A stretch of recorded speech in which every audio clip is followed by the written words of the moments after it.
ازيكم عاملين ايه؟ يا رب دايما تكونوا بخير. النهارده ان شاء الله يا جماعه الفيديو بتاعنا من الفيديوهات اللي الناس بتحبها جدا. النهارده ان شاء الله جوله مع العصافير. كنت عملت الفيديو ده قبل كده وعجب ناس كتير، فالنهارده ان شاء الله برضو جوله مع العصافير. هنشوف الجوز الاسبانجل عمل ايه، وهنشوف الدكر الريمبو والنتايه الفلل، ونشوفهم فقسوا ولا لسه، وهنشوف ايه وصلنا لحد فين، وان شاء الله نشتري يعني طبعا كل العصافير اللي هوريها لكم في الفيديو النهارده فلل وريمبو واسترليات وسبانجل، يعني حاجات يعني عاديه. بس ان شاء الله لما قلت لكم اللي شاف البث المباشر اللي قبل الفيديو ده كنت قلت ان انا اخفف من العصافير دي شويه، وهجيب فلل وهجيب كوكتيل وهجيب حاجات حلوه. بس اولا تعالوا نشوف الجوز الاسبانجل فقس كام زغلول ما شاء الله، فقس البيض كله ما شاء الله الحمد لله. وهنشوف بقى فقس كام زغلول والجوز الريمبو والنتايه الفلل. يلا بينا نشوفهم مع بعضينا، يلا بينا.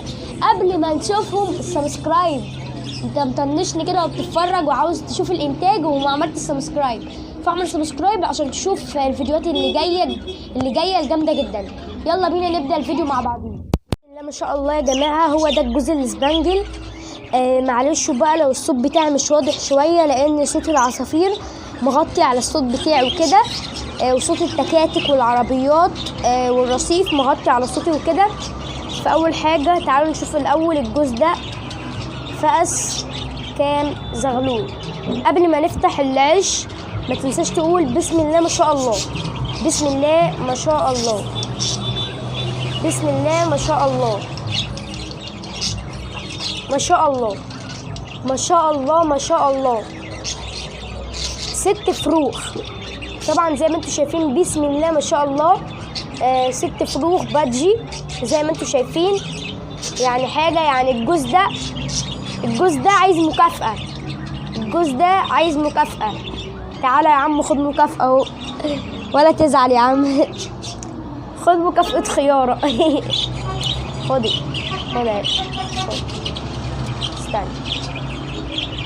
استنى يا عم. طب احطها له يا جماعه عشان انا ماسك الكاميرا بايد والخياره دي بايد، وممكن يعني ممكن العصفور يطير. تمام يا جماعه زي ما انتم شايفين اهو، حطينا لهم خيار عشان خاطر يغذوا الزغاليل وكده، عشان الزغاليل تطلع صحتها حلوه وكويسه. يلا بينا بقى نشوف ايه، نشوف الجوز الدكر الريمبو والنتايه الفلل. تعالوا يلا بينا نشوفهم. يا جماعه زي ما انتم شايفين هو ده الدكر تركيبات ريمبو، يعني ايه مش يعتبر ريمبو اصلي. فدلوقتي بسم الله ما شاء الله، بسم الله ما شاء الله، بسم الله ما شاء الله. زي ما انتم شايفين بسم الله ما شاء الله، زغلولين زي ما انتم شايفين بسم الله ما شاء الله.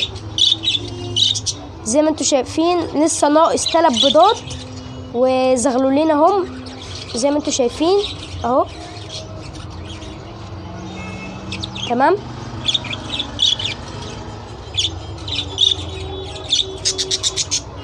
والنتايه هي يا جماعه، طبعا النتايه دي يا جماعه بتترعب جدا. هنقفل العش عشان زي ما قلت لكم النتايه دي بتترعب وبتخاف جدا. طبعا فاكرين الدكر ده، الدكر اللي انا كنت مسكته من البلكونه ما شاء الله اهو. دكر النتايه بتاعته جوه العش، هي ممكن تكون باضت. انا كنت شايف من يومين كان الدكر بيكسر على النتايه، فهنشوف دلوقتي هي كملت يعني باضت ولا لسه. يلا بينا زي ما انتم شايفين الدكر بسم الله ما شاء الله. تعالوا نبص كده على النتايه، نخربش كده بس.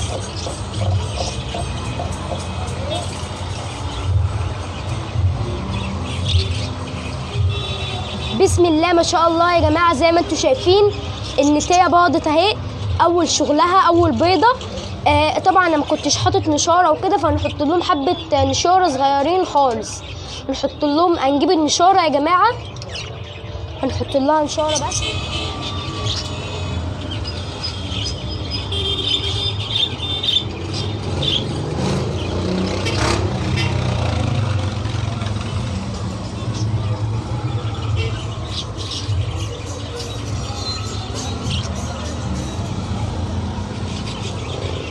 وزي ما انتم شايفين هي بقى النتايه هتبدا ان هي ايه، تفرج النشاره دي ببقها وتركنهم كده في الركان وتحط البيضه دي في النص، تمام؟ عشان بس ايه البيضه ما تتزحلقش من تحت النتايه وكده، تمام؟ بسم الله ما شاء الله اهو الجوز باض. نرجع بقى للمقدمه بتاعتنا. انا الحمد لله يعني مش عارفه اصفي في العصافير لان انتاجهم كويس وحلو، وكمان الجوز ده نسيت اوريه لكم. انتاجهم كويس وانتاجهم غزير الحمد لله. فان شاء الله احنا هنزود عليهم. انا عايزه ابيع الاستريات دي واجيب حاجات فلل واجيب حاجات عاليه عشان تكون حلوه في التصوير وكده، ولكن هي منتجه الحمد لله. وطالما انتم الانتاج ده عاجبكم ان شاء الله مكملين معاكم وكده. بس كده يا جماعه، كده يكون الفيديو بتاعنا خلص النهارده. يا رب يكون الفيديو عجبكم وتكونوا استفدتوا منه. لو عجبك الفيديو وعجبك الانتاج اعمل اللايك عشان نكمل في الفيديوهات وشجعني عشان استمر، تمام؟ بس كده يا جماعه، يا رب يكون الفيديو عجبكم وتكونوا استفدتوا. هو انا بعيد في الكلام ليه؟ سلام.